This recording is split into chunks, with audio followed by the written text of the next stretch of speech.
Pemirsa, terima kasih Anda kembali bersama dengan kami di Resep Ilahi, menggapai sehat walafiat, sehat fisik, sehat psikologik, sehat sosial, dan juga sehat spiritual. Masih bersama dengan Dr. Sukiman Rusli, dan kita kali ini akan langsung belajar bagaimana cara kita ya, ini ibu-ibu semua di rumah, pemirsa televisi Muhammadiyah, ingin belajar bagaimana menyiapkan proses makanan yang bergizi. Nah, ini bagaimana ada prosesnya ya dokter ya, apa yang harus diperhatikan? Silahkan dokter. Terima kasih Irma. Mungkin dalam episode kita ini prinsip dasar kita mukakan, karena kalau bersifat teknis itu kerjanya Irma kan. Oke. Nanti aku bikin program sendiri deh ya. Ibu-ibu kan. Iya. Nah, ada beberapa tahap yang harus kita laksanakan untuk menyiapkan gizi yang siap dikonsumsi itu sampai manfaatnya di dalam tubuh. Ada langkah-langkahnya itu. Yang satu adalah kita memperhatikan bahan makanan. Nah, ini penting ini, Mbak.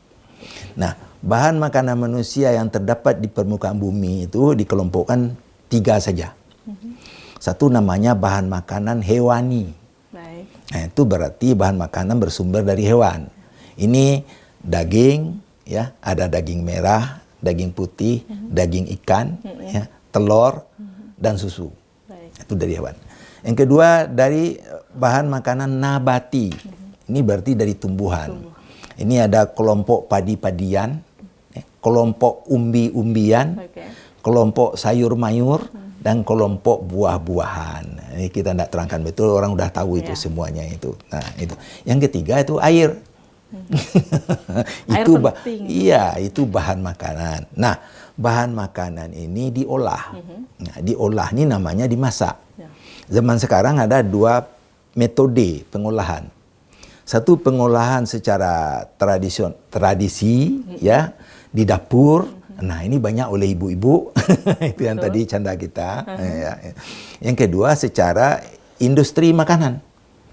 Nah, sekarang banyak makanan itu yang udah keluar itu yang diawet atau diapakan ya dikemas demikian gitu ya, karena itu dibuat oleh industri makanan.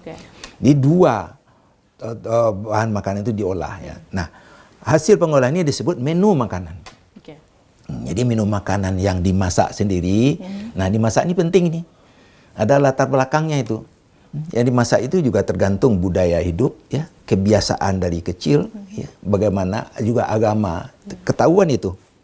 Ya, menu makanannya. Sesuai. Di situ bisa dilihat nih haram atau tidak.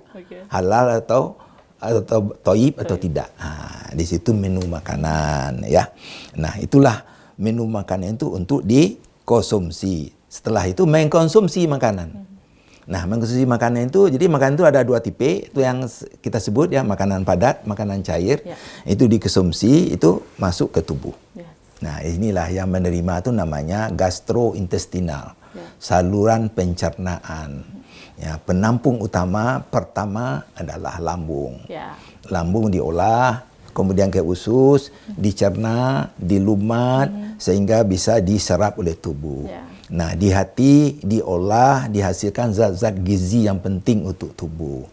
Dari karbohidrat, kan ada 6 ya, zat gizi itu. Karbohidrat itu menghasilkan glukosa. Ya, yang penting aja ya. Protein menghasilkan asam amino. Lemak menghasilkan asam lemak, kolesterol, trigliserid. Kemudian vitamin. Vitamin itu banyak. Vitamin B dan C, vitamin A, D, E, K. Dan selanjutnya itu mineral. Dan terakhir yang ke-6 itu air. Nah, itu diolah oleh tubuh menjadi zat makanan, saripati makanan, nanti diedarkan oleh jantung dan pembuluh darah ke seluruh tubuh. Nah, itulah prosesnya. Nah, bagi kita, apa yang perlu diperhatikan? Nah, sebelum dikonsumsi. Nah, kalau udah dikonsumsi, kita nggak bisa lagi. Baik. Ya. Kita nggak bisa udak-udak di dalam perut ya, dokter. Udah dalam perut mau ngapain? Nah, terlambat. Jadi untuk mengkonsumsi itu ada 3 kebutuhan. Pernah kita sampaikan ya. Satu, kebutuhan selera. Kedua, kebutuhan perut. Yang ketiga, kebutuhan zat gizi. Nah, kebutuhan selera juga sangat penting ya. Tanpa disetujui oleh selera biasanya kita tidak makan. Tapi itu lumrah sebenarnya. Irma kayaknya kalau makan kan harus sesuai dengan selera. Betul. Nggak sesuai selera nggak mau makan kan? Nggak mau makan. Nah, itu memang wajar ya. Ada pepatah Minang juga itu menyebutkan. Apa itu? Apa Ya, pepatahnya? ini condong mato kanan rancak, condong salero kanan lama, condong hati kanan katuju. Apa tuh? Artinya itu adalah kecenderungan mata kepada yang cantik, Betul. kecenderungan selera kepada yang enak, Yes. nah, kecenderungan suara hati kepada yang disukai. Masya Allah. Nah, makanan juga demikian. Nah, kita kecenderungan selera kita pasti kepada yang enak. Nah, itu dapat nanti nilai-nilai kenikmatan, kepuasan. Nah, itulah budaya hidup manusia mengkonsumsi makanan yang harus diperhatikan sebenarnya.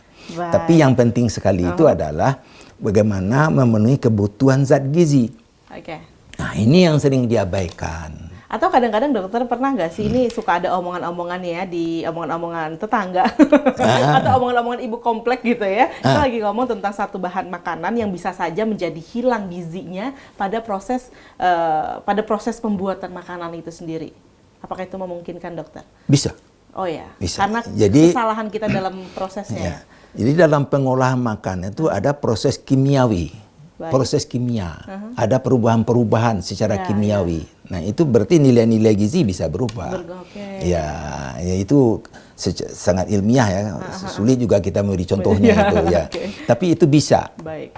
Tapi apa yang harus diperhatikan kemudian, dokter, agar kita bisa mendapatkan gizi yang sempurna gitu, gizi yang lengkap? Nah, dari itu satu dia. bahan Ini makanan? ilmunya nih. Jadi mempersiapkan makanan untuk mendapatkan menu makanan yang kondusif untuk tubuh, ini suatu ilmu lagi. Oke. Ada ilmunya lagi. Iya, banyak orang itu. Ya, makanya keluar ahli gizi ya, ilmuwan gizi kan di sana.